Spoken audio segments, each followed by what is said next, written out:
one thing I'd like to mention as an example of how we sort of overlook that period, that post 1865 and 1866, was, recently Chief of Staff John Kelly said in October, he said, it was loyalty to state first back then, and men and women of good faith just disagreed.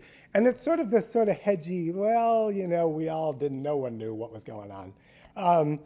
That's not entirely true, as my book points out, and that is that the United States government always maintained that Lee and Davis were committing treason and had committed treason, and that Article 3 of the Constitution was where the crime of treason was defined, and it's the only crime that is defined in the Constitution.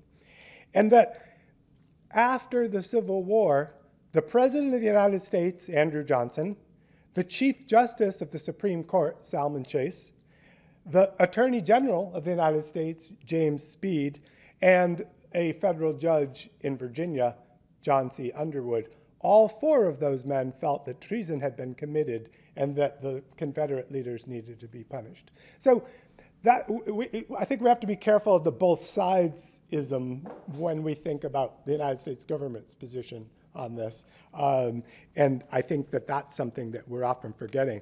One thing that it's worth noting, too, Andrew Johnson was a Southerner from Tennessee, and James Speed was from Kentucky, and Underwood was from Virginia, but he was, to be honest, a Northerner. He was originally from New York State and had moved to Virginia as an adult and had been a tutor, and that's how he met his wife. In any event, so that's one part of this sort of missing legal case that I think we have to consider.